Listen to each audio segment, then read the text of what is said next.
I love you আপু। কবে থেকে তোমার পিছনে ঘুরছি, পাত্তাই দিচ্ছ না। তা তোরে না বলছি আমাকে ভালোবাসি বলবি না? আমি এসব পছন্দ করি না। আরে আপু, আমি তো সেই ছোটবেলা থেকে তোমাকে ভালোবাসি। তুমি বুঝতে চাও না কেন বলো তো? আমার বোঝার দরকার নেই। আবার এসব ফালতু কথা বললে থাপ্পড় মেরে দাঁত ফেলে দেবো বেয়াদব। এই বলে তুলি ঘরে চলে গেল। তুলি ঈশানের মামাতো বোন। ছোট থেকেই ঈশান তুলিকে পছন্দ করে, আর তুলি ঈশানকে দুই চোখে সহ্য করতে পারে না। তুলি প্রচন্ড রাগী একটা মেয়ে। মুখের উপর যাতা বলে দেওয়া তার স্বভাব। কারো কোনো কেয়ার করে না। বাকিটা আমাদের সাথে থাকলে জানতে পারবেন। গল্পে ফেরা যাক। ঈশান মন খারাপ করে বসে রইল বেলকনিতে। তুলির মা ঈশানের মামি এসে বলল, কিরে, ঈশান বাবা মন খারাপ কেন? মামি, তোমার মেয়েটা এমন কেন? কোনো রসকস নাই? জন্মের সময় মনে হয় মুখে মধু দাও নাই? কি জানি বাবা, এমন যে কেন হলো? আমাদের পরিবারের কেউ তো ওর মতো না। আর তুলিও তো ছোটবেলায় এমন ছিল না। হঠাৎ করে এমন হয়ে গেল কেন বুঝতে পারি না। ওর কথায় তুই কিচ্ছু মনে করিস না বাবা। আরে তুমি যে কি বলো না মামি। ওর কথায় আমি আবার কি মনে করব? ও যতই রাগ করব, আমার পিছু ছাড়বো না। পাগল ছেলে একটা, তুই পারবি ওকে সোজা করতে? আচ্ছা তুই বস, আমি তোর জন্য কিছু নাস্তা নিয়ে আসি। আচ্ছা মামি, ঠিক আছে। তুলির মা চলে গেল নাস্তা বানাতে। তুলি তখন ঘরের জানালার পর্দা সরিয়ে দেখছিল নিচের বেলকনিতে ঈশান কেমন গম্ভীর মুখ করে বসে আছে। একটা সময় ওর দিকে তাকিয়ে একটু হেসে ফেল, তবে মুখে তা স্বীকার করার প্রশ্নই আসে না। ওর মতো ছেলেকে কেউ সিরিয়াসলি নেয় নাকি? পাগলটা আবার ভালোবাসে নাকি আমাকে? উফ, এইসব ঝামেলা সহ্য করতে পারি না। তুলি আবার বই নিয়ে পড়তে বসলো, কিন্তু মনটা বারবার চলে যাচ্ছিল নিচে বসে থাকা ছেলেটার দিকে। ঈশানও বোকা না, জানে তুলি জানালার আড়াল থেকে তাকাচ্ছে। সে তখন চুপি চুপি একটা হাসি দিল। তখন তুলির ফোনে একটা শব্দ হলো। সে ফোনের দিকে তাকিয়ে হা করে রইল। তার সারা শরীর কাঁপছে। এদিকে ঈশান ভাবছে, ঠিক আছে আপু, তুমি যতই রাগ করো না কেন, আমি ছাড়বো না তোমাকে। একদিন এই রাগী মুখেই হাসি ফোটাবো, কথাটা মনে রাখো। ঠিক তখনই তুলির মা নাস্তা নিয়ে এলেন। গরম চা, সিঙ্গারা আর কিছু বিস্কিটের প্লেট হাতে। এই নে বাবা, গরম গরম চা খেয়ে নে, সারাদিন একা বসে থাকিস না। ধন্যবাদ মামি, আপনি ছাড়া আমার কেউ এত মনে করে না। আহারে, এমন কথা বলিস না রে। তুলি তো আছে। ও ও তো তোদের নিজেরই মানুষ। মামি, ও যদি আমাদের নিজের মানুষ হতো তাহলে নিশ্চয়ই এত রাগ করতো না আমার উপর। মনে হয় ভিন্ন গ্রহ থেকে এসেছে। পাগল ছেলে একটা। ওর মন খারাপ ছিল কিছুদিন ধরে। কলেজে কি হয়েছে কে জানে, তুই চাইলে একটু গিয়ে কথা বলতে পারিস, ভালো লাগবে ওর। ঈশানের চোখ চকচক করে উঠল। মনে মনে ভাবল, এই তো সুযোগ। আচ্ছা মামি, দেখি কথা বলি ওর সাথে। যদিও ও আবার ঝাড়ি দিবে, তারপরও চেষ্টা করা যেতেই পারে। তুলি ঘরের দরজায় টোকা পড়ল। কে? তোমার ফ্যান। কি চাই তোর? একটু কথা বলতে এসেছি। আমি এখন পড়ছি, সময় নাই। আচ্ছা, তাহলে বাইরে দাঁড়িয়েই বলি। তুমি রাগ করলে আমি কষ্ট পাই। আহ, নাটক শুরু হলো আবার। যা, নাটক অন্য কোথাও কর। নাটক না, সত্যি বলছি আপু। আমি যদি একদিন হারিয়ে যাই, তখন তোমার এই রাগ কাকে দেখাবে বলো? তুই হারাবি? কোথায় যাবি? হুম হুম, কোথায় যাব জানি না, তবে এমন এক জায়গায় যেখানে রাগী আপুরা থাকে না। ঠিক আছে, তুই হারিয়ে যা এখনই। তুমি বললে তো আমি হারাতেও পারবো আপু। এই ছেলেটাকে একদিন সত্যিই মেরে ফেলবো আমি। কিন্তু সেই কথার আড়ালে তার ঠোঁটে একটুখানি হাসি লুকিয়ে গেল। ঈশান সেটা টের পেল। মনটা খুশিতে ভরে উঠল। রাগের নিচে যে মায়া লুকিয়ে আছে, সেটা একদিন সবাই দেখবে। পরের দিনগুলোতে ঈশান আরো বেশি করে দিন রাত্রি তুলির সামনেই ঘোরাফেরা করতে লাগলো। কথা বলার জন্য ধরা সবই অদৃশ্য একদৃশ্য কাঠামোর মতো চলছিল, কিন্তু তুলি আগের মতো সোজা একদম নরম নয়। তার রাগে পাত্তাই নেই। আপু, তুমি একটু খেয়ে নাও। পড়ালেখা করে কি খেয়ে নেবে না? আমার খাবারের চিন্তা তোকে করতে হবে না। তুলির মুখে কাটা ধারালো কথাগুলো বলল, ঠিক সেইভাবে যেভাবে সে সবসময় সামনে নিজেকে কঠোর করে রাখে। ঈশান প্রতিবারই হাসি মুখে ফিরিয়ে দেয়, কিন্তু ভেতরে কোথাও কাটা লাগে। আমি এত কষ্ট দিয়ে জীবন কাটাবো আপু, তুমি কি কখনো বুঝবে? কেন বুঝবো? যে মানুষ নিজের জন্য কিছুই করতে পারে না, তার কথা বোঝার দরকার নেই। তুলি কখনো টেনশনে ভেঙে পড়বে না। বাড়ির লোকেরা মনে করে ওর রাগ শুধু অভিমান। আসলটা অন্য কিছু। তুলি তার ভেতরের এক কোণায় তালা লাগিয়ে রেখেছে, আর কোনো চাবি নেই, কেউই খুঁজে পাবে না। পরের দিন সকালে তুলি চুপচাপ রান্নাঘরের পাশ দিয়ে চলে গেল। ঈশান বাসন নিয়ে দাঁড়িয়ে দেখে ওর চোখের কোণে কোমলতা নেই, কেবল নির্ধারিত কঠোরতা। আপু, তুমি একটু আমার দিকে তাকাও না কেন? তাকানো লাগবে কেন? তোর কি রূপ উতলে পড়ছে যে তোর দিকে তাকিয়ে থাকতে হবে? তুলি কখনোই পুরোনো দিনের মিষ্টি স্মৃতি চেপে ধরে না, সে সেগুলোকে সরাসরি বাতাসে ছুড়ে দেয়। তার কথায় অদ্ভুত এক দৃষ্টান্তে, নরম হওয়ার কোনো স্থান নেই। আমি তো শুধু চাই তুমি ভালো থাকো। আমার চিন্তা তোকে করতে হবে না। আল্লাহ চাইলে আমি সব সময় ভালো থাকব। তুই তো নিজের চিন্তা কর। ঘরটার বাতাস যেন আচমকা থেমে গেল। ঈশান সামনে দাঁড়িয়ে, চোখে একরাশ অনুরোধ, আর তুলি ওর মুখটা আগুন হয়ে আছে। ঈশান একটু এগিয়ে গিয়ে বলল, আপু, আমি তোমাকে সত্যি ভালোবাসি, অনেক ভালোবাসি। ভালোবাসা? তুই আবার ভালোবাসিস? থামা তোর এইসব আবল তাবল কথা। ঈশান কিছু না বুঝেই হঠাৎ তুলির দিকে ঝুঁকে পড়ল।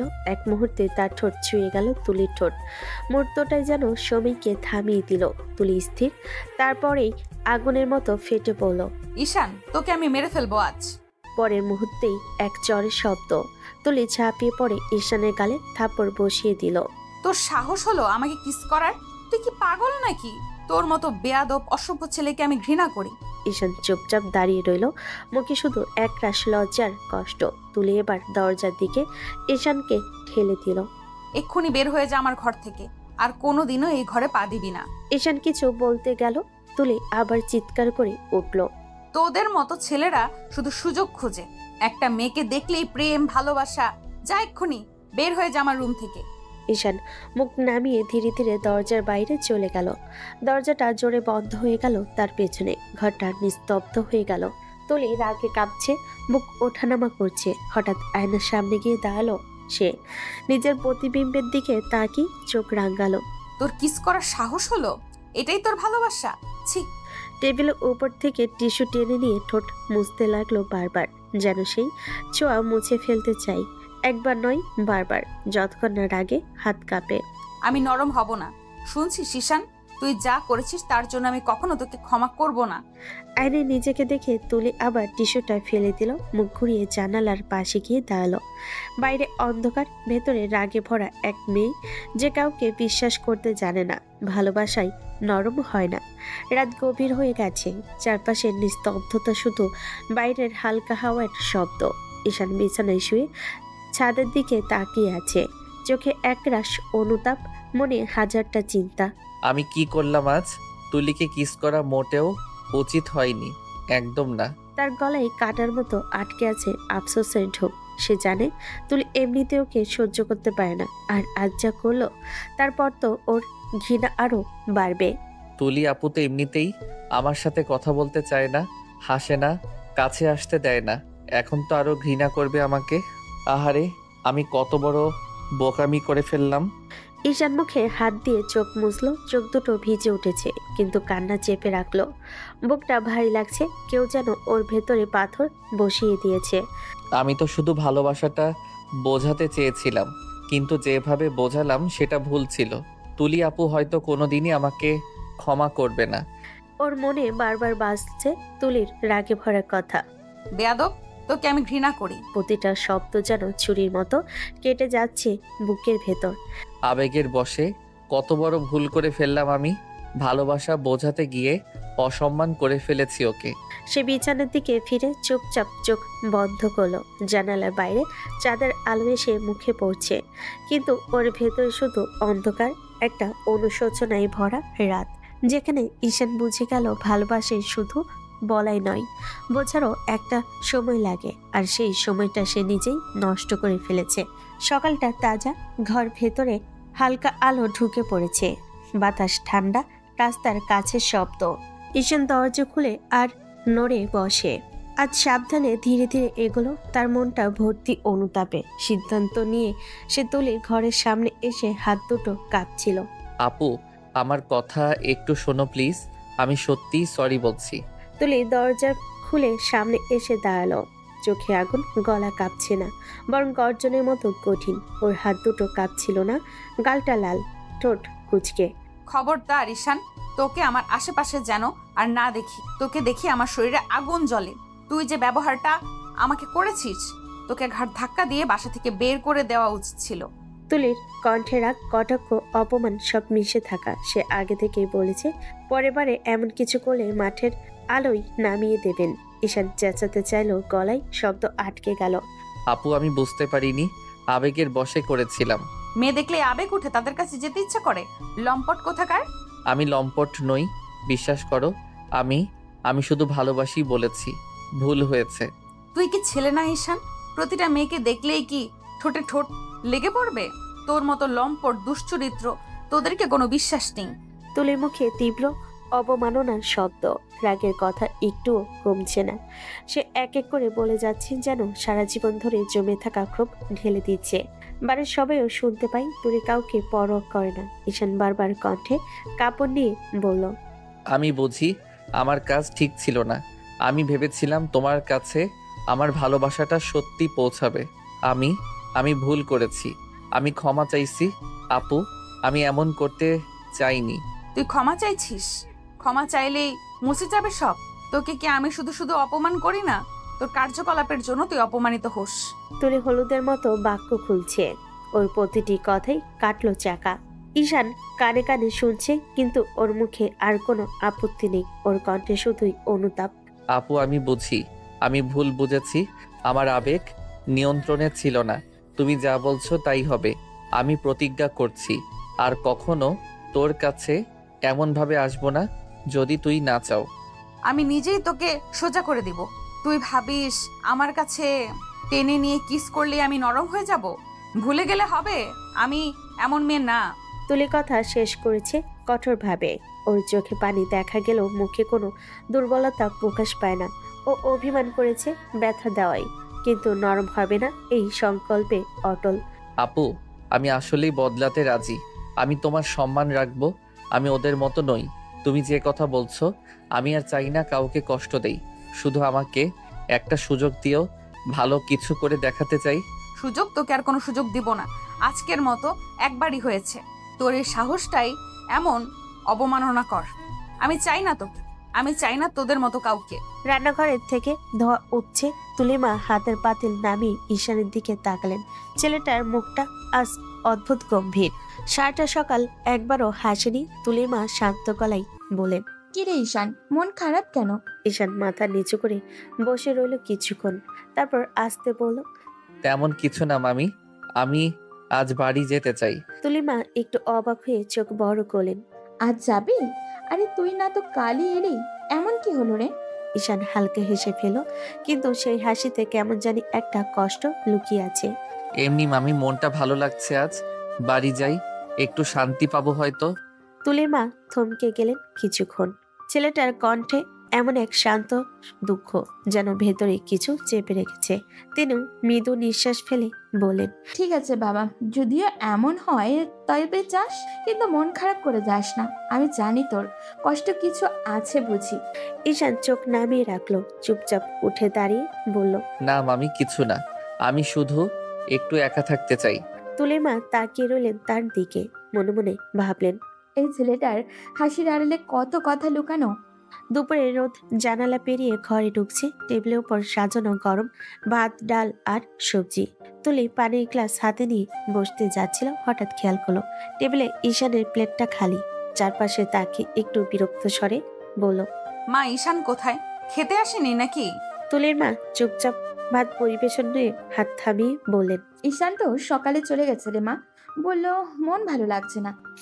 তুলির হাত থেমে গেল গ্লাসের উপর। চোখের পাতা দুটো এক মুহূর্তের জন্য স্থির হয়ে গেল। ঠোঁটে চাপা একটা দীর্ঘশ্বাস, কিন্তু সেটা যেন কেউ শুনে না ফেলে। তাই সে মুখ ঘুরিয়ে বলল, গেছে। আমার জন্যই হয়তো গেছে। সকালে যেভাবে কথা বলেছিলাম, অপমান করেছিলাম ওকে, হয়তো সহ্য করতে পারেনি। একটা কষ্টের রেখা যেন হালকা করে ওর মুখে ছায়া ফেল, কিন্তু পরক্ষণে নিজের ভেতরে কঠিন স্বরটাকে টেনে তুলল সে। থাক, ভালোই হয়েছে। থাকলে তো সারাক্ষণ বিরক্ত করতো। এখন শাস্তি পাবো, এখন শান্তি পাবো অন্তত। কথাগুলো ঠোঁট দিয়ে বেরোলো, কিন্তু তার গলায় সেই রাগের ধারটা আজ যেন ঠিক আগের মতোই কাটছে না। চোখ নামিয়ে নিল তুলি। চামচে ভাত নাড়তে নাড়তে চুপচাপ বসে রইল। বাইরের দুপুরটা গরম, অথচ তুলির বুকের ভেতর হালকা এক শীতল শূন্যতা ছড়িয়ে পড়ল। যেন কেউ না বলে চলে গেছে, তবুও তার উপস্থিতি চারপাশে রয়ে গেছে নিঃশব্দে। বিকেলের হালকা রোদ মাটিতে লেগে আছে, আঙ্গিনায় আম গাছের ছায়া দুলছে। ঠিক তখনই দরজার কপাট ঠেলে ভেতরে ঢুকলো, কাঁধ ব্যাগ, ক্লান্ত মুখে একরাশ নীরবতা। ঈশানকে দেখে তার মা অবাক হয়ে উঠলেন, হাত মুছিয়ে বলেন, কি রে ঈশান, বাড়ি চলে আসলি? তুই না বলেছিলি কদিন থাকবি ওখানে? ঈশান হালকা হাসলো, কিন্তু চোখে ক্লান্তির ছায়া।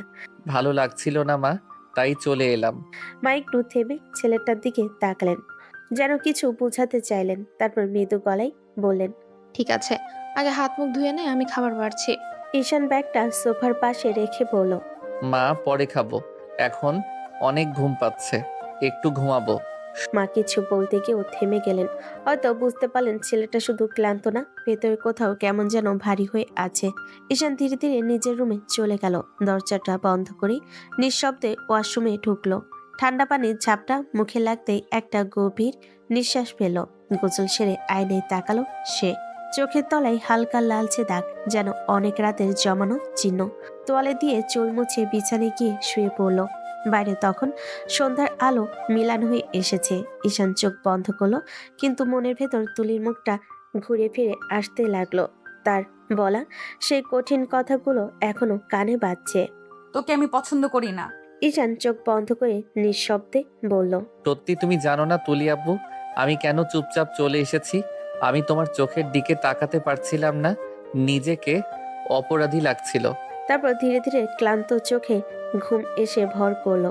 ভেতর ভেতরে কেবল পাখার ঘূর্ণির শব্দ আর নিঃশব্দ একটা অভিমান ভাসছে বাতাসে। রাতের নীরবতা ঘরের চারপাশে ছড়িয়ে আছে। এক কোণে বাতি মৃদু আলো ছড়াচ্ছে। ঈশান বিছানার উপর হালকা শুয়ে আছে, চোখ বন্ধ করে, কিন্তু মন ভাঙা। হঠাৎ দরজায় খসখস শব্দে এসে উঠে তাকালো।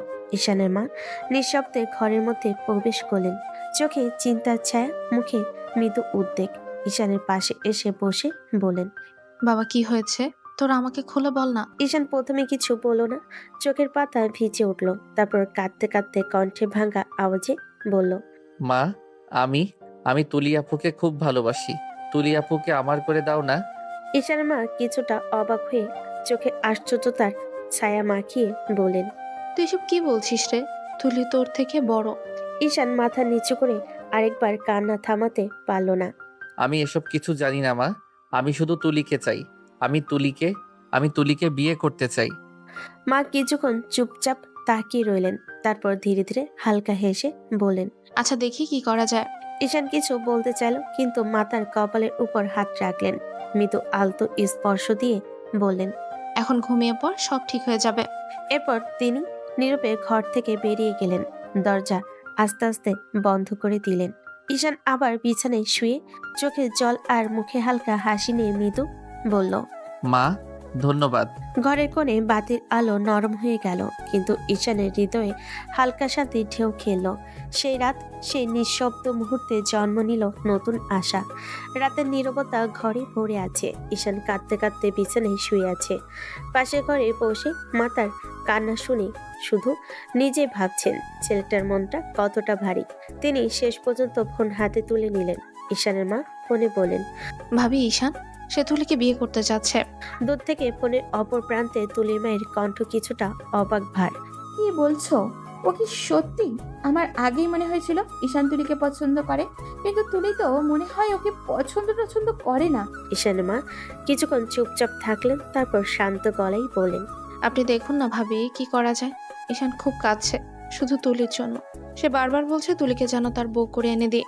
তুলির মা হাত থামিয়ে ভেতরে চিন্তায় ডুবে কিছুক্ষণ চুপ রইলেন, তারপর বলেন, আচ্ছা, আমি একটু তুলির সাথে কথা বলে দেখছি ওর মনে কি আছে। ঈশানের মা হালকা শ্বাস ফেলেন, গলার ভেতর মমত্ব আর উদ্বেগ মিলিয়ে বললেন, ধন্যবাদ ভাবি, আমি জানি আপনি ঠিক দেখবেন। ঈশানও কিছুটা শান্তি পাবে। ফোনটি কেটে রাখার পর ঈশানের মায়ের চোখে এক ঝলক ভাবনা, ছেলের প্রতি তার নিজের মিশ্র অনুভূতি, অভিমান আর আগ্রহ সব মিলেমিশে কেমন যেন ভেতরে দোলা দিচ্ছে। পরের দিন সকালে ঘরের আলো আলতো হালকা। তুলি মায়ের পাশে বসে কফি হাতে নিয়ে বলল। পরের দিন সকালে জানালা দিয়ে হালকা রোদ ঘরে ঢুকেছে। তুলি আয়নার সামনে চুল আঁচড়াচ্ছে। তার মুখে স্বাভাবিক শান্ত ভাব, কিন্তু ভেতরে মনে হচ্ছে কিছু একটা ঘটতে চলেছে আজ। এমন সময় দরজা ঠেলে তার মা ঘরে ঢুকলেন। মুখে কেমন যেন অদ্ভুত দ্বিধা। মা, একটা কথা বলবো? তুলি আয়না থেকে ঘুরে তাকালো। বলো না মা, এমন মুখ করছো কেন? তুলির মা এক মুহূর্ত চুপ করে রইলেন, তারপর ধীরে বলেন। ঈশান তো সে তো তোমাকে বিয়ে করতে চায়। তুলির মুখ মুহূর্তে লাল হয়ে উঠল, চোখ কুঁচকে রেগে বলল। কি বললে? মগের মুল্লুক পেয়েছে নাকি? আমি ওকে কিছুতেই বিয়ে করব না। আমি ওকে একদম পছন্দ করি না। তুলি মায়ের মুখে আশ্চর্যতা আর একটু কষ্ট। তুলি, এমন ভাবে বলছো কেন মা? ঈশান তো খুব ভালোই ছেলে, ভদ্র, পরিশ্রমী, শিক্ষিত বটে। তুলি মুখ ঘুরিয়ে ফেলো, গলায় দৃঢ় স্বর। ভালো ছেলে হলে হোক, আমার দেখার দরকার নেই। আমি বলেছি আমার কাছে ও পছন্দ না। আমি কোনো দিনও ওকে বিয়ে করব না মা। তুলি মা কিছু বলতে যাচ্ছিলেন, ঠিক তখনই দরজার বাইরে থেকে ভারী কণ্ঠ ভেসে এলো। তাহলে আমি একটু বলি। তুলির বাবা ঘরে ঢুকলেন। পুলিশের করা ইনফর্মে তিনি যথারীতি গম্ভীর চোখে একরাশ ভাবনা। তিনি তুলির সামনে এসে দাঁড়ালেন। ঈশানের মা, মানে তোমার ফুপি, সে আমার একমাত্র বোন।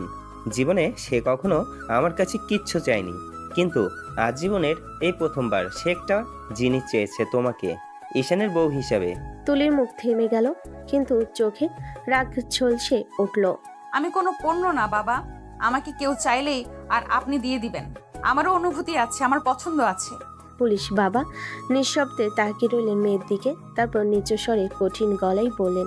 তুমি হয়তো জানো না ঈশানের মা তোমাকে কতটা ভালোবাসে। সে তোমার ফুপি, আর ফুপি তো মায়ের মতোই হয়। তুমি নিশ্চয় এটা অস্বীকার করতে পারো না তুলি। তুলির চোখে জল এসে জমে উঠল, কিন্তু সে গলা শক্ত করে বলল। আমি কোনো কিছু অস্বীকার করছি না বাবা। আমি জানি ফুপি আমাকে ভালোবাসেন, কিন্তু আমি ঈশানকে বিয়ে করতে পারবো না। এক মুহূর্তের জন্য ঘরে নিস্তব্ধতা, তারপর তুলির বাবা গভীর নিঃশ্বাস ফেলে গভীর স্বরে বললেন। তুমি ঈশানকে বিয়ে করবে, এটা আমার শেষ কথা, না হলে আমার মরা মুখ দেখবে। তুলির চোখ বড় হয়ে গেল, ঠোঁট কাঁপছে, বুকের ভেতর যেন কিছু একটা ভেঙে গেল এক নিমিষে। সে হঠাৎ চুপচাপ বসে পড়ল বিছানায়। কণ্ঠে কোনো শব্দ নেই, কেবল নিঃশব্দে কান্না ভাসছে চোখের কোণে। তুলির মা এগিয়ে এসে মেয়ের কাঁধে হাত রাখলেন, কিন্তু কিছু বললেন না। কঠিন জেদি আত্মসম্মান প্রবণ মেয়েটা আজ হঠাৎ ভেতরে কোথাও যেন ভেঙে পড়েছে। বাইরে পাখি ডাক, সকালের আলো ঝলমল করছে, অথচ তুলির ভেতরটা যেন ঘন অন্ধকারে ঢেকে গেছে। সে শুধু মনে মনে বলল। বাবা, ভালোবাসা জোর করে হয় না।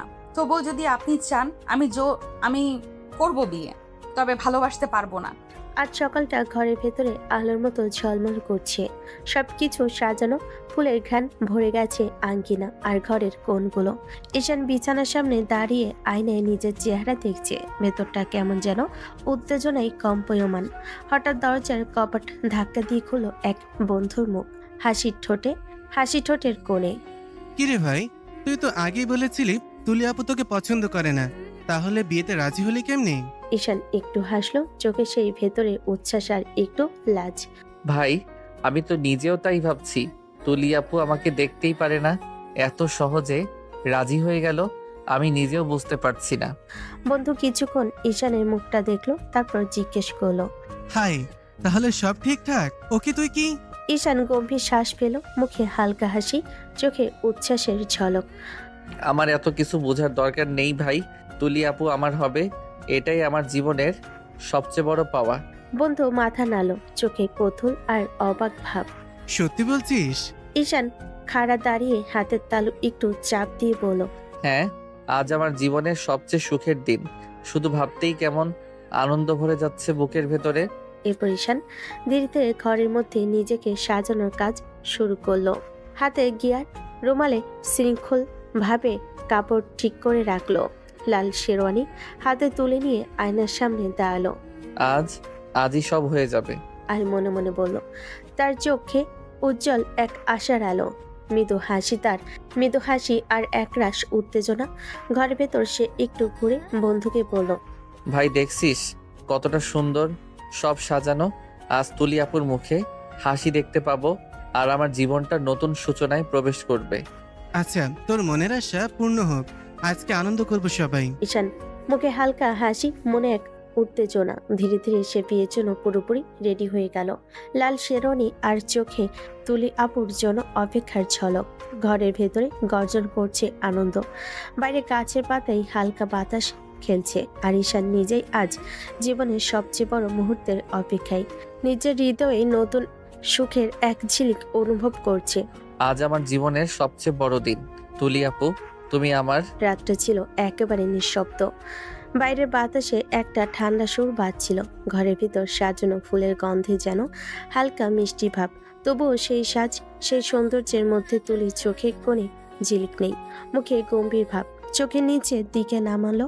ঘরে আলো প্রবেশ করলো। ঈশান পাঞ্জাবি পরে, মুখে হালকা হাসি, কিন্তু চোখে একটা দ্বিধা। তার সামনে বসে আছে তুলি আস্তার স্ত্রী, তবুও যেন অচেনা দূরে কেউ। ঈশান আস্তে করে দরজাটা বন্ধ করে দিল। ঘরে শুধু তাদের দুজনের নিঃশ্বাসের শব্দ।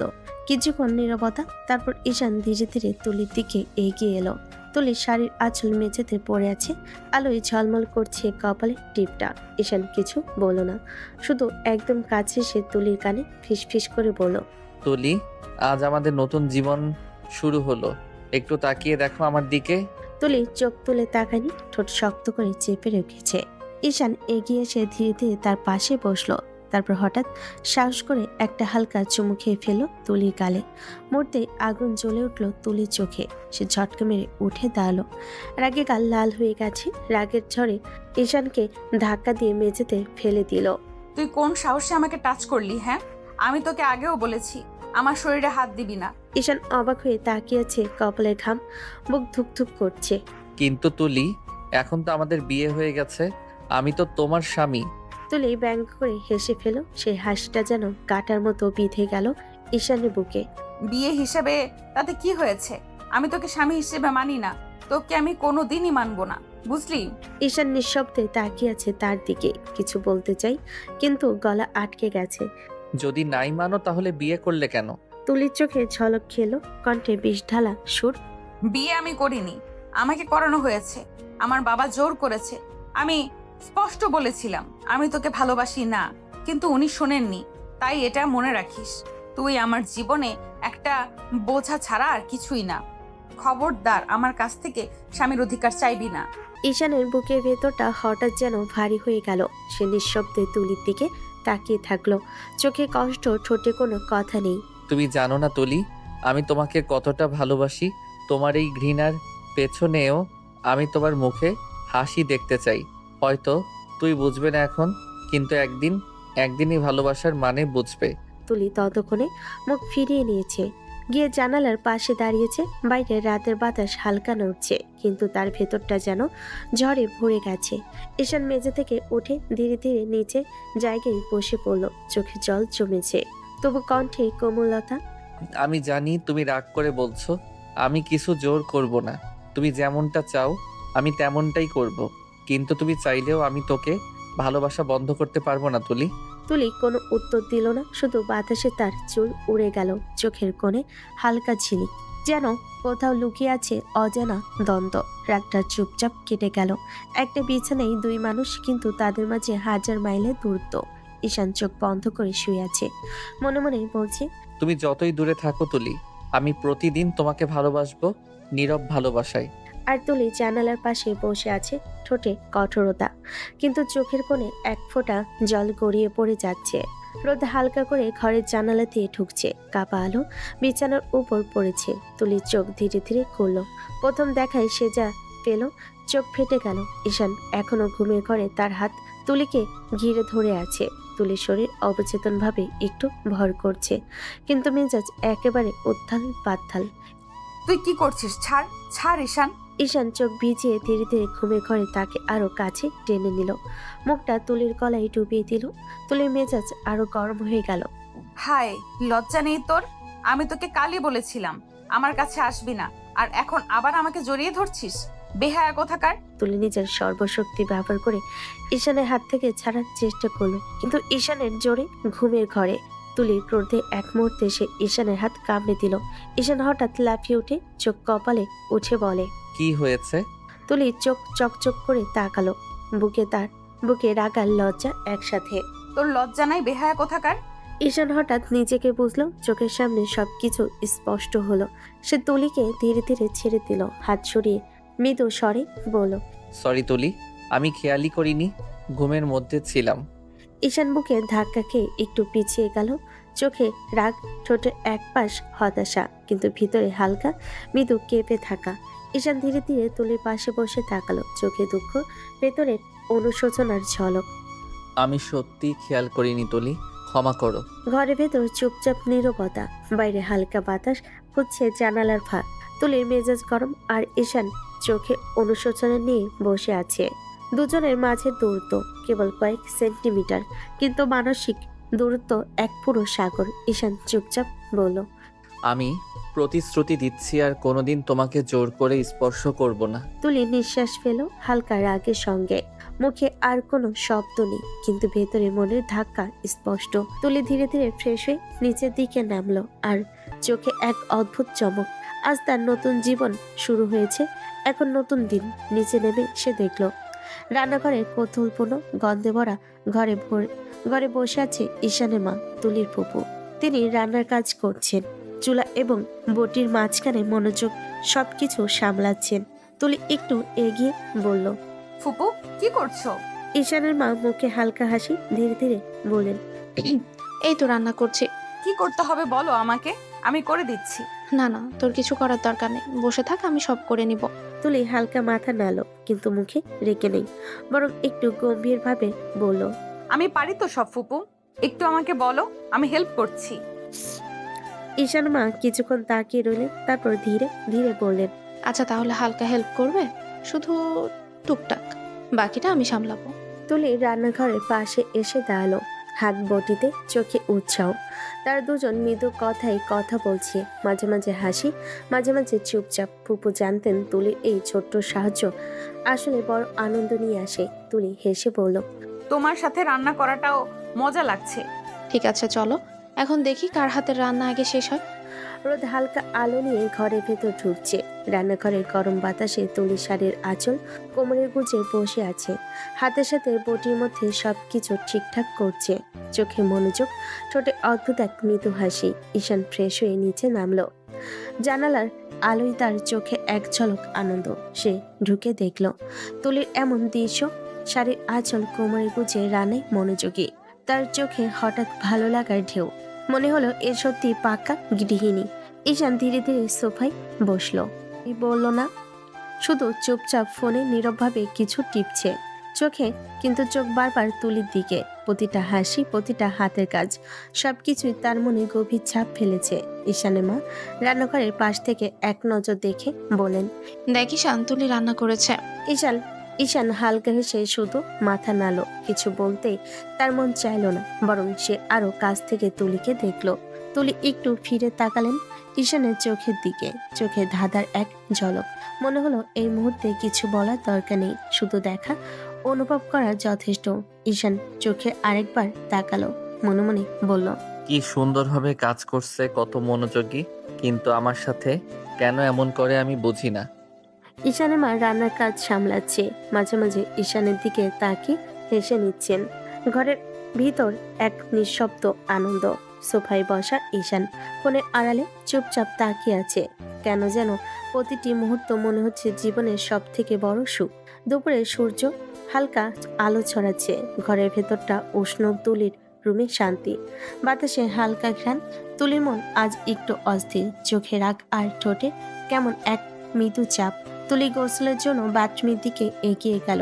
সে পরনের থেকে শাড়ি খুলে রাখলো, তারপর ঝর্ণা ছেড়ে দিল। তার সারা শরীর ভিজে গেল। হঠাৎ দরজা খোলার আওয়াজ, আর তারপর ঈশান বাথরুমে ঢুকে পড়ল। তুলির চোখ বড় বড় হয়ে গেল, লজ্জায় মুখ লাল হয়ে গেল। হাত অস্থিরভাবে বাতাসে নাড়াচাড়া করছে, যেন দ্রুত কোনো অবস্থা সামলাতে চাচ্ছে। ঈশানের চোখে এক অদ্ভুত মুগ্ধতা। সে কিছুক্ষণ দাঁড়িয়ে রইল, তারপর হঠাৎ বুঝলো অবস্থা ঠিক নয়। তুলি, সরি, আমি খেয়ালই করিনি। হঠাৎ দরজা দিয়ে বেরিয়ে এলো, রুমে ফিরে এসে সোফায় বসে অস্থির হয়ে গেল। হাতের আঙ্গুল নাড়ছে, চোখে বারবার তুলির ছবি ভাসছে। তুলি কিছুক্ষণ পরে গোসল করে বেরিয়ে এলো, চুল বেঁধে, শাড়ির আঁচল কোমরে ঠিক করে, কিন্তু চোখে রাগ আর ঠোঁটে লাজ। ঈশান, তুই কিরে ঢুকলি বাথরুমে? এটার কি দরকার ছিল? ঈশান কিছুটা লাজুক কিছুটা হতবুদ্ধি হয়ে দাঁড়ালো। আপনি কেন দরজা আটকাননি? এই দোষ কি আমার নাকি? তুলি চুপচাপ চোখ ঝাপসা করে নিচের দিকে তাকালো। হঠাৎ মনে হলো রাগের সাথে লজ্জার এক অদ্ভুত মিশ্রণ। তবে তুই খেয়াল না করেই ঢুকবি। এবার থেকে সাবধান থাকবি। ঈশান মাথা নাড়ল, ভেতরে একটু উত্তেজনা। মনে মনে বলল, আমি চাই না তুলি রেখে থাকুক, কিন্তু আমার চোখের সামনে তার এই মুহূর্তটা আমি কল্পনা করতে পারছি না। কত সুন্দর। তুলি রাগের সঙ্গে হাত দিয়ে শাড়ি ঠিক করলো আর মনে মনে বলল। ওর সামনেই এরকম লজ্জা অস্বস্তিতে পড়তে হলো। ঈশান সোফায় বসে অস্থির, একটু লাজুক, একটু দুঃখিত। চোখ বারবার তুলির দিকে মন বলতে চাচ্ছে। আমি কিছুতেই ওর রাগ চাই না, তবে প্রতিটি মুহূর্তে ওকে দেখি আমি আজও ভালোবাসি। ঘরের ভেতরে এখন শুধু শান্তি, বাতাসের হালকা আলো আর দুজনের মধ্যে ছোট ছোট অদ্ভুত উত্তেজনা। তুলি রাগারাগি, ঈশান লাজুক, কিন্তু উভয়ের চোখে একরকম মিষ্টি আবেগ। বিকেলের মৃদু আলো জানালা দিয়ে ঢুকছে। ঘরের নরম বাতাস, টেবিলের উপর একটা লাল রঙের শাড়ি পরিপাটি করে ভাঁজ করে রাখা। তুলি ঠিক তখন বই পড়ছিল। ঈশান চুপচাপ এসে সামনে দাঁড়ালো, হাতে ছোট্ট একটা ব্যাগ, মুখে হালকা হাসি। তুলি, তোমার জন্য কিছু এনেছি।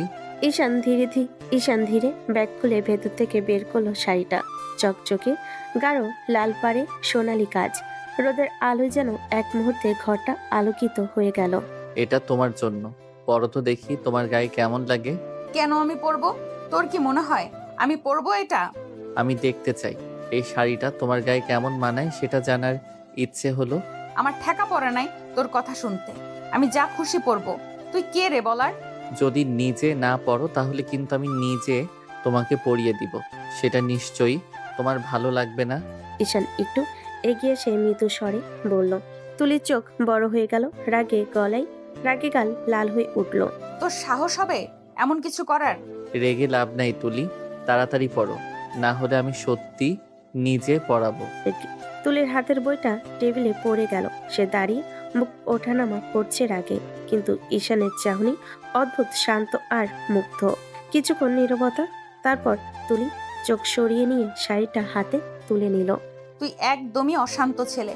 একদিন আমার ধৈর্য ফুরাবে, তখন দেখবি। তোমার ধৈর্যই তো আমার সবচেয়ে প্রিয় ব্যাপার তুলি। তুলি মুখ ঘুরিয়ে চলে গেল ড্রেসিং রুমে। ঈশান মুচকি হাসি নিয়ে দরজার দিকে তাকিয়ে থাকলো, মনে মনে ভাবলো, রাগী বউ হলেও আমার জীবনের সবচেয়ে সুন্দর মানুষ সেই। ঘরের বাতাসে তখন অদ্ভুত এক ঘ্রাণ, রাগ, ভালোবাসা আর মিষ্টি এক টানাপোড়েনের সুবাসে ভরা। সন্ধ্যার হালকা আলো জানালা দিয়ে ঢুকছে। তুলির ঘরটা ঘ্রাণে ভরা। ফুলের নতুন শাড়ির গন্ধে মিশে থাকা এক অদ্ভুত কোমলতা। তুলি বেরিয়ে এলো ড্রেসিং রুম থেকে। লাল শাড়ি কোমরে নিখুঁতভাবে গুজে, আঁচল সামান্য বাঁধা, চুলে হালকা কাঁধ পর্যন্ত ঢেউ। প্রতি একদম করে সে বেরোলো। ঈশান সোফায় বসে একদম চুপচাপ তাকিয়ে রইল। চোখ যেন ছটফট করছে, মুখে হাসি চেপে ধরেছে। ধীরে ধীরে সে উঠে দাঁড়ালো, ধীরে ধীরে তুলির দিকে এগিয়ে গেল। এক মুহূর্তে ঈশানের হাত তুলির ঘাড়ে ঠেকলো, আর ধীরে ধীরে সে মুখ ডুবিয়ে দিল তুলির ঘাড়ে। হঠাৎ তুলি চেঁচিয়ে ওঠে, রাগ আর লজ্জা মিশ্রিত। ঈশান ছাড়, সর, বাড়াবাড়ি করছিস। এমনই থেকো একটু। গায়ে আরেকটু মৃদু চুমু দিল, তারপর পকেট থেকে ছোট্ট ফুলের গাজরা বের করলো। ধীরে ধীরে তুলির চুলে গাজরা পরালো, চোখে মুগ্ধতা, মুখে হালকা হাসি। তোমাকে এখন অসম্ভব সুন্দরী লাগছে তুলি। তুলি চুল ছুঁয়ে সরাতে চাইলো, চোখে রাগ, ঠোঁটে লজ্জার ঝলক। ছাড় ঈশান, বেশি বেশি হচ্ছে কিন্তু। ঈশান ধীরে ধীরে তার কাঁধ ধরে তাকালো, চোখে আগ্রহ, মুখে মৃদু হাসি। আজ কোনো কিছু আমার আটকাতে পারবে না তুলি, শুধু একটু আদর করব তোমাকে। এই ছেলে সত্যিই অদ্ভুত। রাগ ওর ভেতরে থাকলেও এই মুহূর্তে মৃদু স্পর্শ আর চোখের মুগ্ধতা ছুঁয়ে গেছে হৃদয়। তুলি চুপচাপ চোখ ফেলে নিচে, মনে মনে বলল। তুলি চুপচাপ। ঈশান ধীরে ধীরে তুলিকে পাশে বসালো, হাত ধরে। দেখি আমার এই ছোট্ট ভালোবাসা সহ্য করতে পারো কি না। তুলি চুপচাপ, বুকের ভিতরে এক অদ্ভুত উত্তেজনা, রাগ, লজ্জা আর মিষ্টি আবেগ একসাথে। ঘরটা যেন ভরে উঠল প্রেমের নরম আলোতে। আর বাইরে সন্ধ্যা ধীরে ধীরে ঘন হয়ে আসছে। রাতের নরম আলো ঘর ভর্তি করেছে। বাতাসে হালকা সুগন্ধ আর জানালাতে ভেসে আসছে বাইরে চুপচাপ রাতের আওয়াজ। ঈশান ধীরে ধীরে তুলির দিকে এগিয়ে এলো, চোখে এক মুগ্ধতা, মুখে অদ্ভুত হাসি। তুলির হাত ধরে নরম কণ্ঠে বলল। আজ শুধু তোমাকে চাই তুলি। তুলি চোখ বন্ধ করে নিঃশ্বাস নিল। রাগ, লজ্জা আর হঠাৎ যে নরম উত্তেজনা সব মিলিয়ে এক অদ্ভুত মিশ্রণ। ঈশান ধীরে ধীরে তুলিকে নরমভাবে চুমু দিল। প্রথমটা নরম, কোমল, শুধু অনুভূতির অভিব্যক্তি। তারপর তার ঠোঁট ধীরে ধীরে তুলির ঘাড়, বুক, গলা স্পর্শ করতে লাগলো। তুলি চোখ বন্ধ করে রেখেছিল, শরীর অবচেতনভাবে সাড়া দিচ্ছিল। মন ভেতর থেকে এক অদ্ভুত উত্তেজনায় কেঁপে উঠছে। ঈশান ধীরে ধীরে তুলিকে কোলে তুলে বিছানায় শুইয়ে দিল। তুলির হাত তার গায়ে আলতো স্পর্শ করতে লাগলো। আজ রাতটা শুধু আমাদের। তারপর ঈশান ধীরে ধীরে তুলির ঠোঁটের উপর ঠোঁট রাখলো। চুম্বনের মধ্যে হারিয়ে গেল যেন প্রেমের রাজ্যে। প্রতিটা স্পর্শ, প্রতিটি নিঃশ্বাসে ভরে গেছে এক গভীর ভালোবাসার আবহ। তুলি চোখ বন্ধ রেখেও অনুভব করছে এই মুহূর্তে শুধুই ওর জন্য। ঈশান শুধু ওর, আর পৃথিবী যেন ধীরে ধীরে থেমে গেছে। ঘরটা ভরে উঠল প্রেমের মৃদু আলোতে। রোমান্টিক উত্তেজনা, নরম স্পর্শ আর হৃদয়ের গভীর থেকে আসা ভালোবাসা সব একসাথে মিলে একটি নিখাত রোমান্টিক সন্ধ্যা তৈরি করলো। সকালে রোদ হালকা আলো নিয়ে জানালার ফাঁক দিয়ে ঘরে ঢুকেছে। ঘরের ভিতরে নরম আলো, আর বিছানায় তুলি এখনো অর্ধেক ঘুমের মধ্যে। ঈশান ধীরে ধীরে তুলির দিকে এগিয়ে এলো, মুখে এক লাজুক হাসি, চোখে মুগ্ধতা। তুলির ঠোঁটের উপর আলতো চুমু দিল। আরে জান, উঠো, কত বেলা পর্যন্ত ঘুমাবে? তুলি হালকা বিরক্তি দিয়ে চোখ মুছে বলল। ঈশান, একদম জ্বালাবি না, সারা রাত আমাকে ঘুমাতে দিসনি। ঈশান ধীরে ধীরে তুলির মাথায় হাত রাখলো, মৃদু স্বরে বলল। আরে জান, আদর করেছি তো রাত ভরে। সারা জীবন তো ঘুমিয়েই পার করলে, বাকিটা জীবন আমার আদর খেয়ে পার করো। শর্ত, ফালতু কথা আমার সামনে বলবি না। জান, আবার একটু আদর করি। ফট করে তুলির চোখ খুলে ঈশানের পিঠে কিল মেটে দিল। অসভ্য, সারা রাত জ্বালিয়ে শান্তি হয়নি, এখন আবার জ্বালানোর জন্য উঠে পড়ে লেগেছিস। ঈশান মৃদু হাসি দিয়ে তুলির ঠোঁটের উপর ঠোঁট রাখলো। প্লিজ জান, আর একবার। তুলি কিছু বলার আগে ঈশান ধীরে ধীরে তার ঠোঁট আঁকড়ে ধরল। চোখ বন্ধ, শরীর অবচেতনভাবে সাড়া দিচ্ছিল। বিছানার ঘরে তখন শুধু নিঃশ্বাসের শব্দ, হৃদয়ের ছন্দ আর একে অপরের স্পর্শ। প্রতিটি চুম্বনে, প্রতিটি আদরে তারা আবারও ভালোবাসার রাজ্যে হারিয়ে গেল। ঈশানের চোখে মুগ্ধতা, তুলির চোখে লাজা আর রাগের মিশ্রণ। সব মিশিয়ে ঘরটা ভরে গেল এক অদ্ভুত মিষ্টি উত্তেজনা আর প্রেমের আলোতে। সকালের নরম আলো, তাদের নিঃশব্দ হাসি, একে অপরের স্পর্শ সব মিলিয়ে তৈরি হলো একটি নিখাত রোমান্টিক মুহূর্ত। ঈশান ফ্রেশ হয়ে খেয়ে অফিসের জন্য বের হয়ে গেল। ঘরে হঠাৎ শান্তি নেমে এলো। তুলি সোফায় বসে আর কিছুই করছে না। হঠাৎ তার ফোনে মেসেজের আওয়াজ। তুলির হাত থমকে গেল, চোখে অদ্ভুত কৌতূহল আর ভয়। ফোনটি খুলে মেসেজ পড়ার সাথে সাথে তুলির হাত পা কাঁপতে লাগলো। মুখের ভিতরে এক অদ্ভুত ঘুমভাঙ্গা উত্তেজনা, রাগ, ভয় আর কিছু না বোঝার মিলিত অনুভূতি একসাথে। কাউকে কিছু বলার সাহস পেল না। চোখের দিকে অদ্ভুত ছায়া, গলা শুকিয়ে গেছে। নিঃশব্দে ফোন বন্ধ করে হাতে ধরে ধীরে ধীরে ঈশানের মায়ের ঘরে চলে গেল। কি হয়েছে তুলি? কিছু না ফুপি, কিছু না। ঈশানের মা তুলির দিকে কিছুক্ষণ তাকালেন। মনে হলো মনে মনে বুঝতে পারছেন কিছু হচ্ছে। তুলি কিছুই বলল না। ঘরের ভেতরে হালকা নীরবতা, বাতাসের ছোট রহস্যের ছায়া ভাসছে। তুলি চুপচাপ ভয়কে আড়াল করে বসে আছে, চোখে অদ্ভুত অনিশ্চয়তা। তুলির মন বলছে, এবার কি হবে? না, আমি কি সবাইকে বোঝাবো না? না কেউ জানতে পারবে না? ঈশান অফিসে বসে ডেস্কের উপর কাগজপত্রের মাঝে মন বসাতে পারছিল না। বারবার তার ফোন হাতে যাচ্ছিল। শেষ পর্যন্ত তিনি ফোন তুলে তুলিকে কল দিল। কি করছো জান? তেমন কিছু না, বসে আছি। বসে বসে কি আমাকে মিস করছো তো?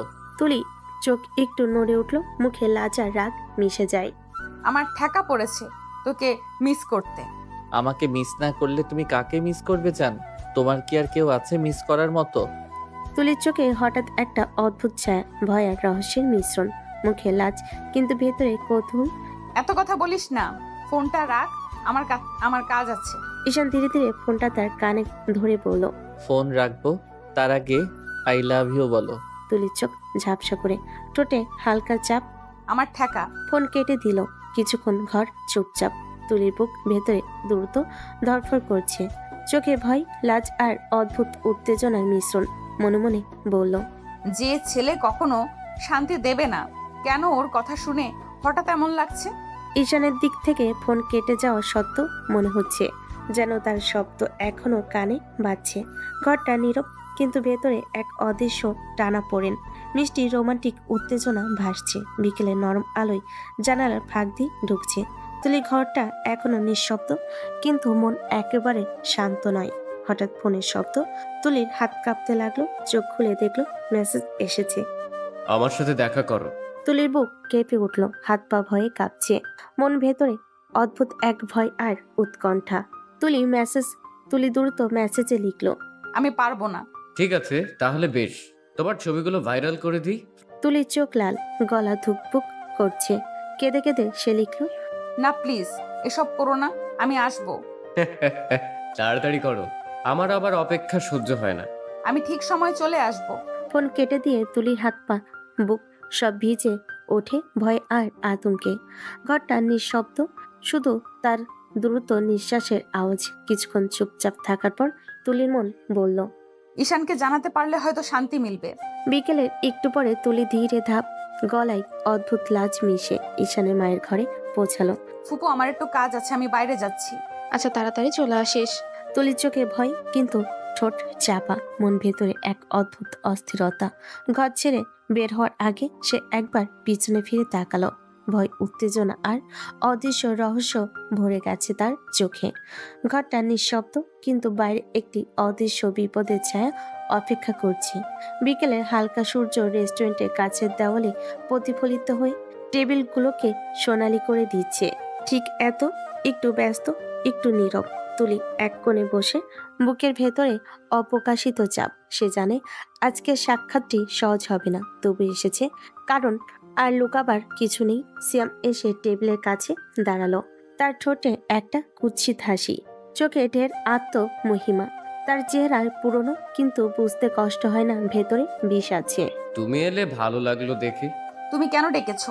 তোমাকে দেখতে ইচ্ছে করছিল, একটু সময় কাটাবো তোমার সাথে। তুলির ঠোঁট আশ্রে উঠল, চোখে আগুন জ্বলে উঠল। সে আস্তে আস্তে যা কিছু জানে সব মিলে তার রক্তকে লাল করে দিয়েছে। সেই মেসেজ, সেই হুমকি, পেছনের নোংরা পরিকল্পনা। আজ সে মুখ খুলবে। তোমার মতো বেয়াদবের সাথে আমি সময় কাটাতে আসিনি সিয়াম। তুমি জানো না কি করছো? সমস্ত ছবি যেগুলো আমার ব্যক্তিগত, তুমি কিভাবে বদলে ফেলেছো। সিয়াম দু চোখ ঝাপসা করে ঠোঁটে ঠান্ডা হাসি ফেরত দিল। মানুষ তো সবাই নকল ছবি চিনতে পারে না, একটু চাপ দিলেই তারা বিশ্বাস করবে। তোর বিয়ের খবর পেয়ে তো আমার তো মুখেই আগুন লেগেছে। এভাবেই মানুষদের ধাক্কা দিলেই ভালো লাগে। তুলির বুক ধরফর করতে লাগলো। সে কাঁদলো না, কেননা কাঁদলে দুর্বল মনে হবে। সে আর দুর্বল নয়।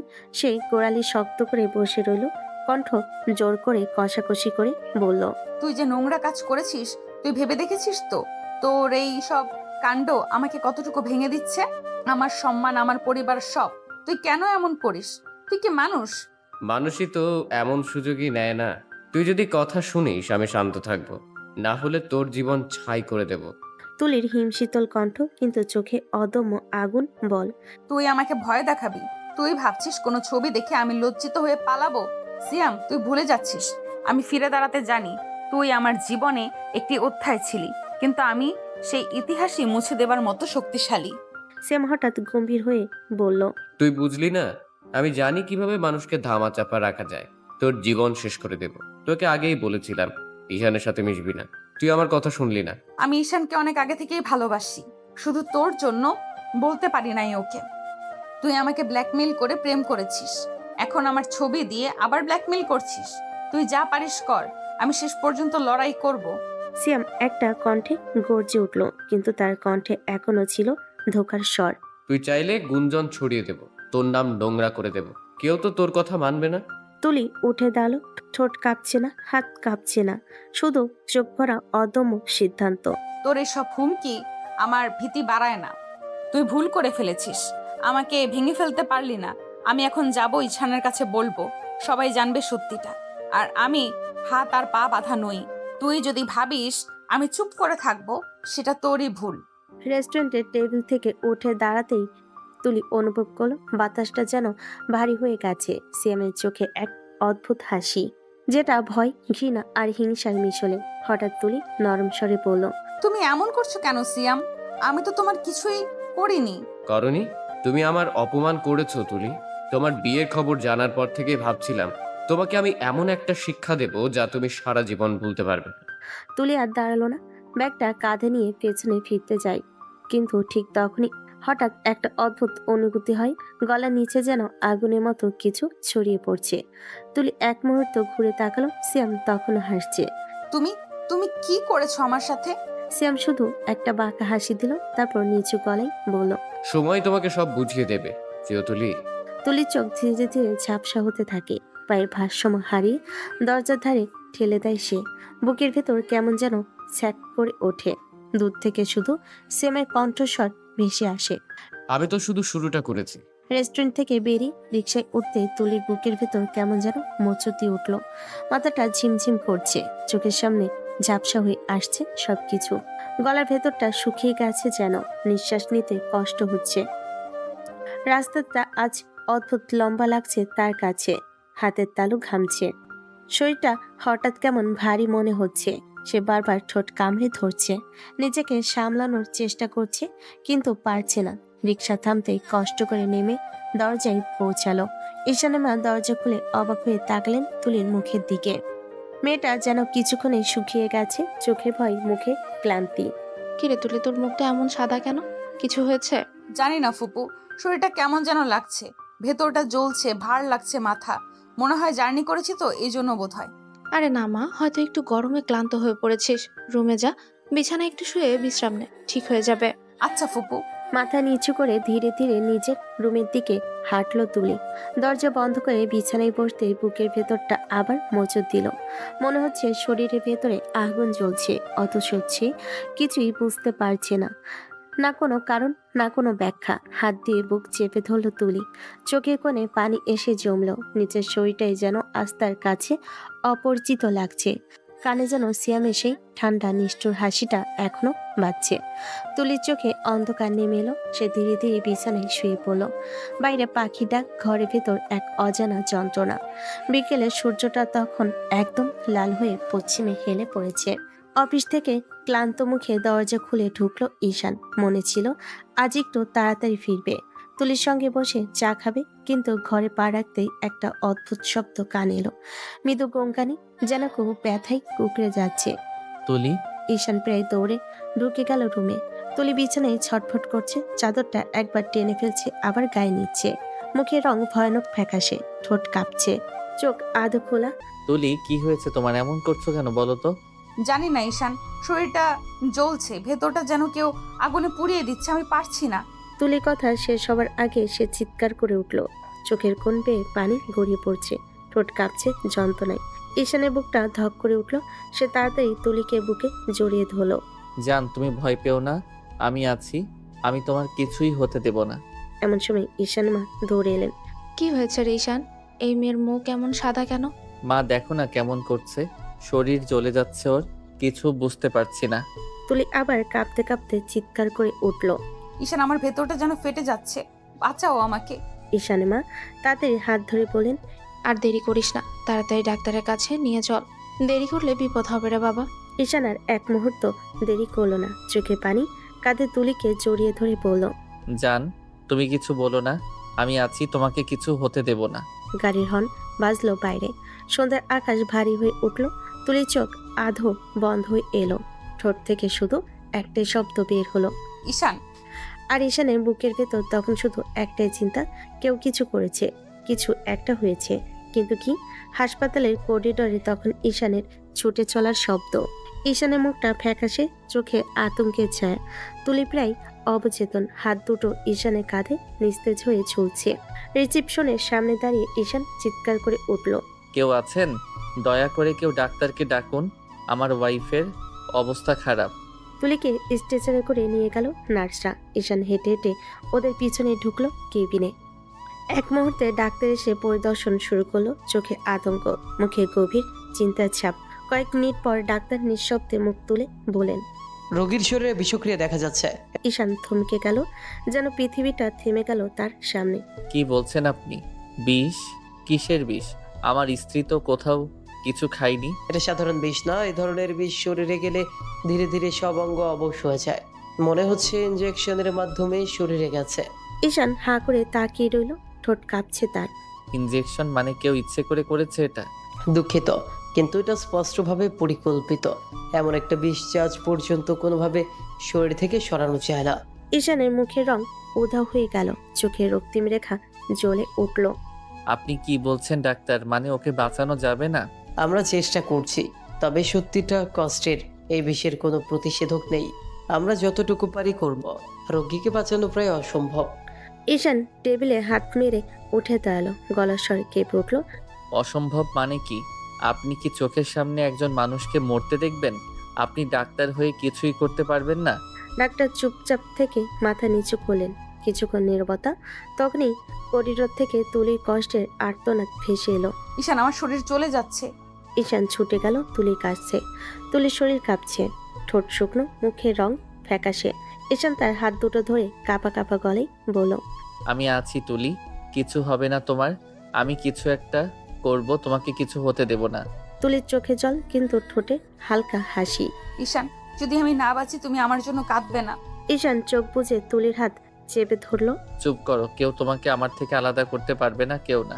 কেবিনের বাইরে আলো নিভে আসছে, ভেতরে ভয়ের, ভালোবাসার আর মৃত্যুর গন্ধ মিশে যাচ্ছে ধীর ধীরে। হাসপাতালের দরজাটা ধাক্কা দিয়ে খুলে গেল। দৌড়ে ঢুকলেন তুলির মা, চোখে পাগল প্রায় চেহারা, মুখে কান্নার রেখা। পেছনে তুলির বাবা, আরেক পাশে ঈশানের বাবা মা। তুলি মা দৌড়ে গিয়ে মেয়ের বিছানার পাশে বসে পড়লেন। তুলি মা, আমার তুলি, তোর এমন হাল কি করে হলো মা? এ কেমন সর্বনাশ করলো আমার মেয়ে? তুলির শরীর তখনও কাঁপছে, ঠোঁট শুকিয়ে গেছে, বুকটা ওঠানামা করছে দ্রুত। চোখ দুটো আদো খোলা, মুখ থেকে শুধু অস্পষ্ট স্বর। মা, আমাকে বাঁচাও, আমার শরীর জ্বলে যাচ্ছে। মা, আমার সারা শরীরে আগুন লাগছে। মা, বরফ দাও, দাও না মা, আমি আর সহ্য করতে পারছি না। বেরোচ্ছে।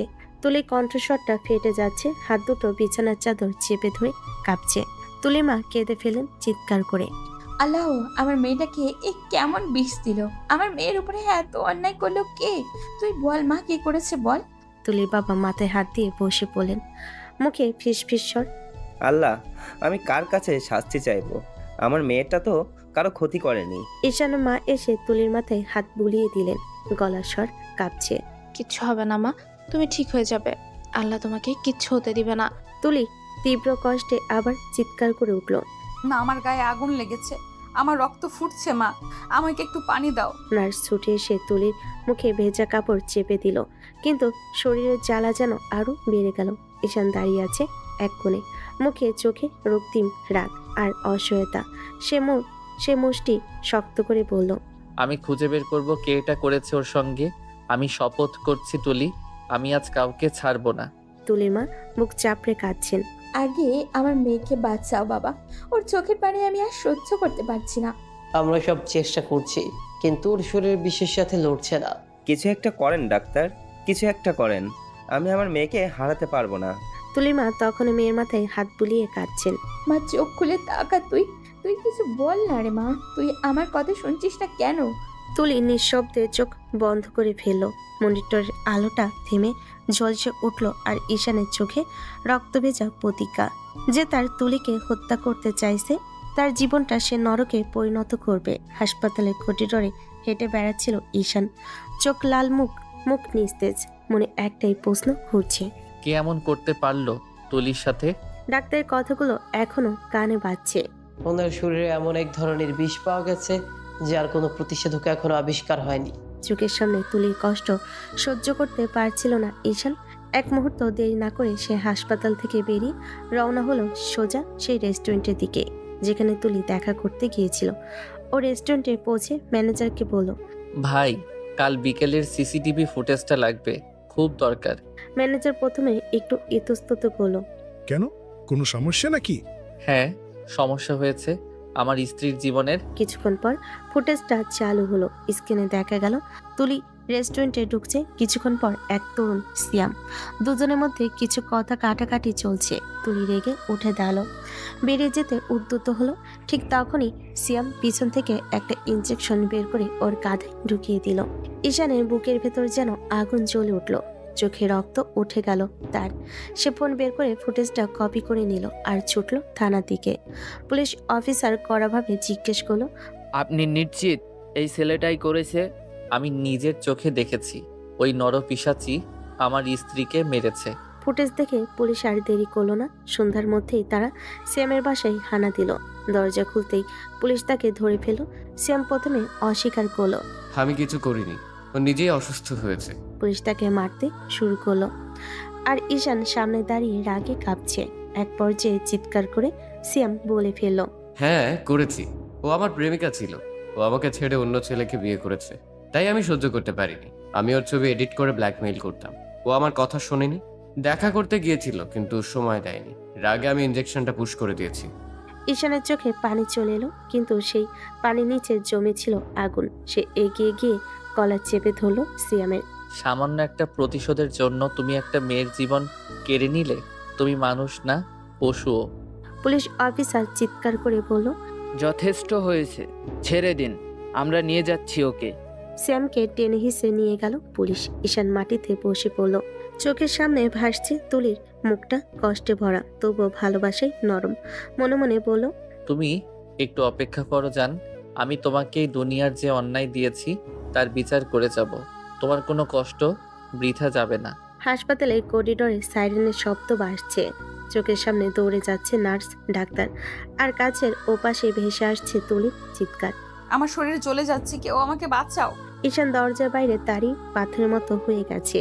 তার চোখ দুটো জমে থাকা অশ্রু টলমল করে গড়িয়ে পড়ল গাল বেয়ে।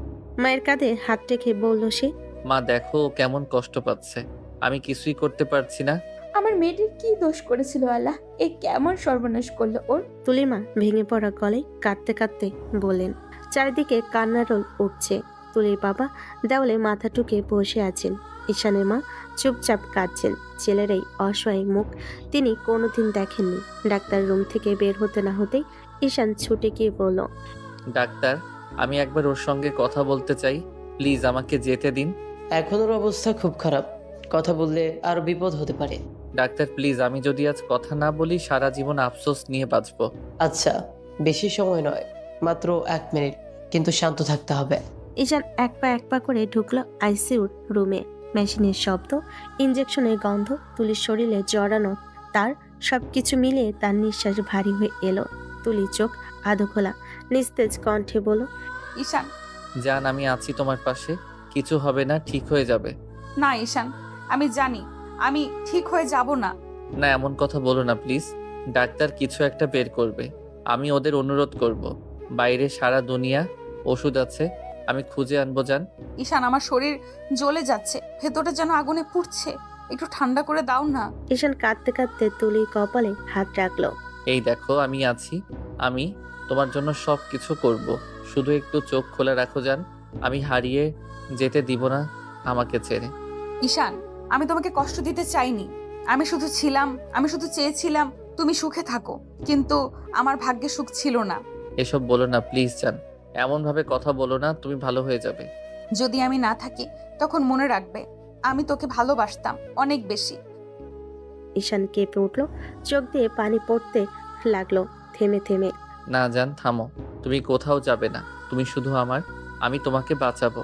ঈশান, আমার ঠান্ডা লাগছে, একটা কথা মনে রেখো, ভালোবাসা মরে না।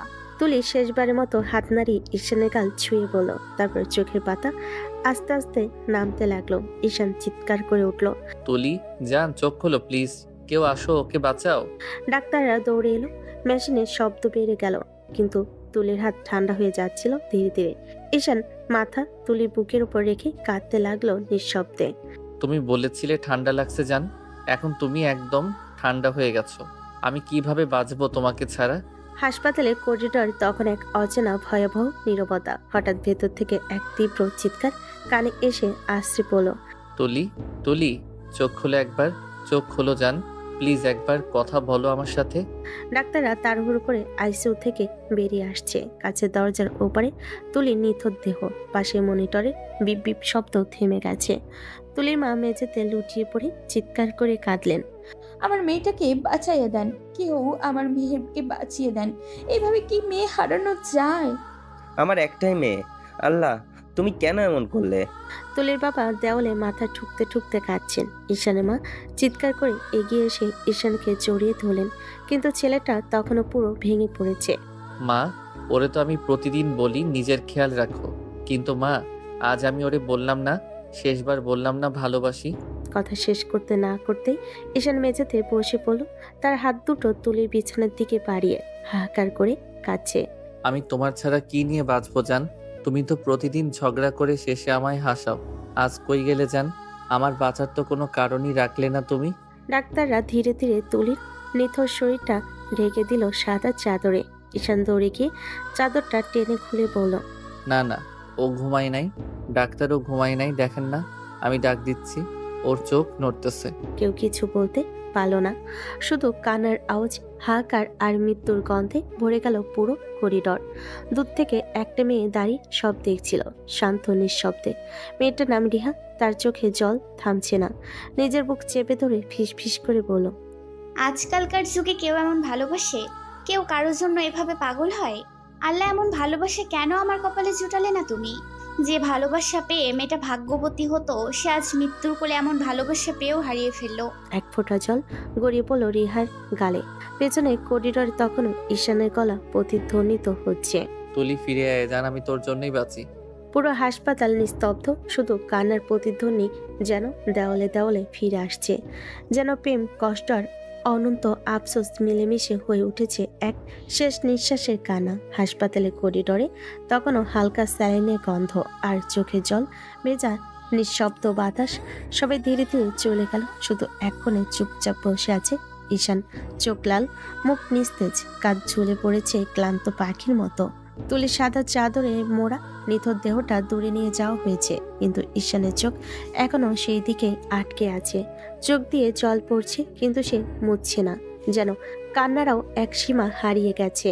ঠিক তখনই পাশে এসে দাঁড়ালো এক মেয়ে, চুপচাপ শান্ত, তার মুখে হালকা বিষণ্ণ হাসি, চোখে মমতা। মেয়েটার নাম রিহা। রিয়া আস্তে করে ঈশানের পাশে এসে দাঁড়ালো, ধীরে বলল, আপনি আপনার স্ত্রীকে খুব ভালোবাসেন, তাই না? ঈশান তাকালো না, শুধু নিঃশ্বাস ফেল, তার চোখ দিয়ে জল গড়িয়ে পড়ছে নীরবেই।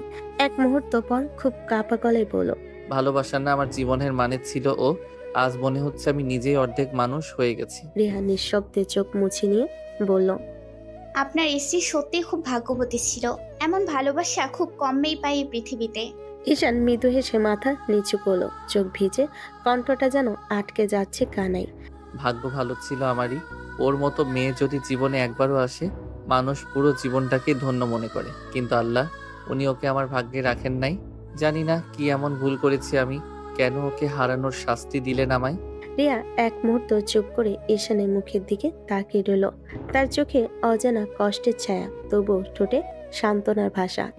আল্লাহ উত্তম পরিকল্পনাকারী। হয়তো তিনি আপনার জন্য অন্য কোনো ভালো কিছু ভেবে রেখেছেন।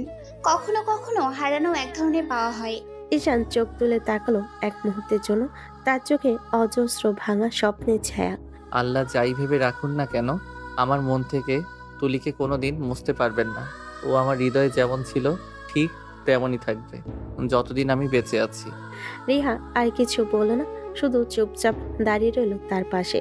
বাতাসে হালকা তুলিপীয় পারফিউমের গন্ধ এখনো ভাসছে, আর ঈশানের চোখে তখনও সেই একই প্রশ্ন, কেন আমার ভালোবাসার মানুষটা আমাকে ফেলে চলে গেল।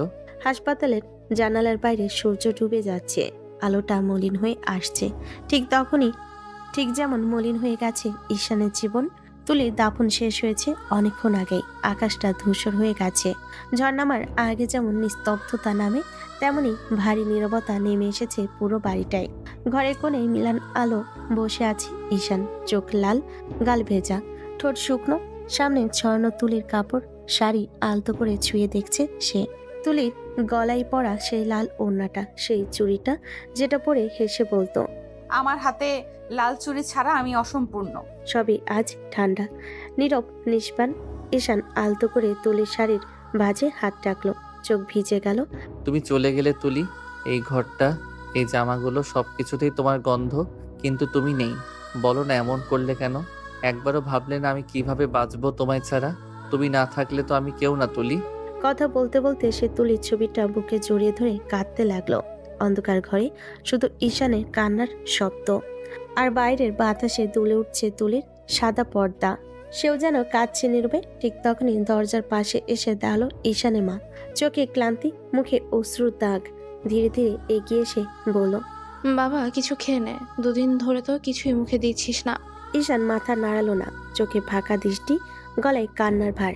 খেয়ে কি করব মা? আমার তো বেঁচে থাকারই ইচ্ছা নেই এখন। তুলি ছাড়া সবকিছু অর্থহীন। শ্বাস নিচ্ছি ঠিকই, কিন্তু বেঁচে নেই আমি মা। ঈশানের মা কেঁদে ফেলেন। চোখ মুছতে মুছতে ছেলের মাথায় হাত রাখলেন। এসব কথা বলিস না বাবা, তুই না থাকলে আমরা কি করে বাঁচবো বল? তুলি মা চলে গেছে, ওর বাবা মা কেমন ভেঙে পড়েছে দেখছিস না? তুই চলে গেলে ওদের দেখবে কে? তাদেরও তো কোনো সন্তান নেই। আর বাবা, তুই যদি ওদের পাশে না থাকিস তাহলে তারা কার ভরসায় বাঁচবে বল? আমাদেরও তো তুই ছাড়া কেউ নেই। ঈশান চুপ করে বসে রইল। চোখে জল গড়িয়ে পড়ছে। একটা দীর্ঘ নিঃশ্বাস ফেলে বলল, জানি মা, জানি তুলির জায়গাটা কেউ নিতে পারবে না। তবু আমি ওর জন্যই বাঁচবো। যতদিন বেঁচে থাকবো ওর স্মৃতি নিয়েই থাকবো। ওর নামেই শ্বাস নেব, ওর নামেই প্রার্থনা করবে। মা আলতো করে ছেলেকে বুকে জড়িয়ে ধরলেন। দুজনের বুক ভরে উঠল কান্নায়। বাইরে বৃষ্টি পড়ছে টুপটাপ, যেন আকাশও কাঁদছে তুলির জন্য। তখন ঘরের একপাশে তুলির ছবি, নিচে পড়ে থাকা একটি শুকনো গোলাপ আস্তে আস্তে ঝরে পড়ল মাটিতে। বিকেলের রোদটা আজ কেমন যেন নিস্তেজ। কবরস্থানের ভেতরে নিঃশব্দ হাওয়া বইছে। শুকনো পাতার মৃদু খসখস শব্দ ছাড়া আর কিছুই নেই। ঈশান ধীরে ধীরে হেঁটে যাচ্ছে তুলির কবরের দিকে। হাতে সাদা গোলাপের একটা ছোট তোড়া। কবরের সামনে এসে থেমে গেল সে। চুপচাপ বসে পড়ল মাটির পাশে। তুলির নামটা খোদাই করা মার্বেল পাথরে হাত রেখে বলল, তুলি, তুই ভালো আছো তো ওখানে? জানো, আমি এখনো বিশ্বাস করতে পারি না তুমি নেই। ঘুম ভাঙলেই এখনো মনে হয় তুমি পাশে শুয়ে আছো, আয়নার সামনে চুল বাঁধছো। তারপর বুঝি সবটাই মায়া, সবটাই শূন্যতা।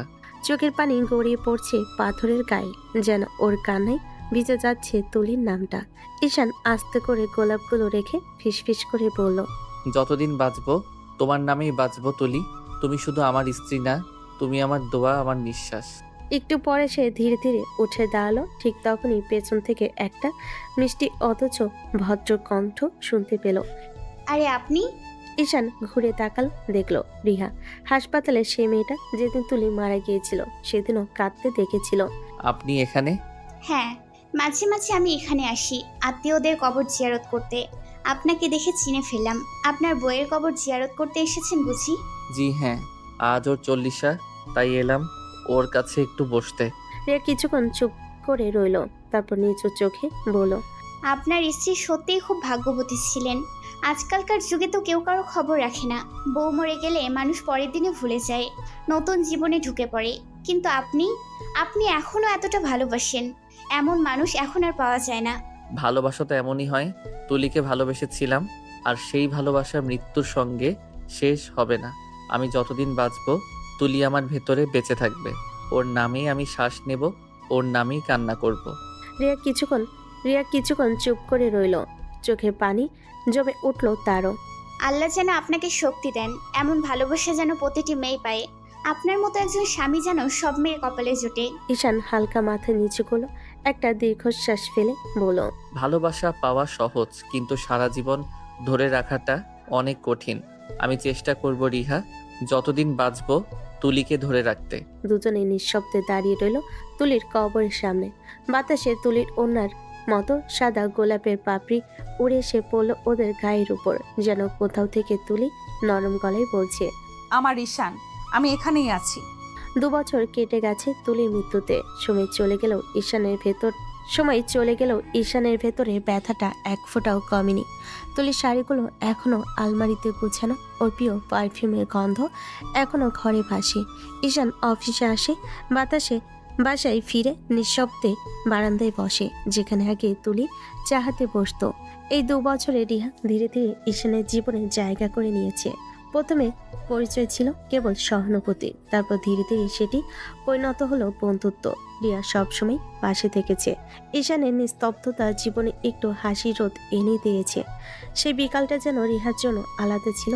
আকাশে হালকা মেঘ, রোদটা মিলান হয়ে এসেছে। রিয়া হাতে একটা ছোট্ট উপহারের প্যাকেট নিয়ে দাঁড়িয়েছিল। ঈশান পাশে এসে দাঁড়ালো সাধারণ হাসি মুখে। আজ তো অনেক সাজগোজ করেছো রিহা, কোনো বিশেষ দিন নাকি? রিয়া মুখে একটু লাজুক ছায়া নিয়ে বলল, আজ আমি ঠিক করেছি আমার মনের কথা বলবো আপনাকে। ঈশান, আমি আমি আপনাকে ভালোবেসে ফেলেছি।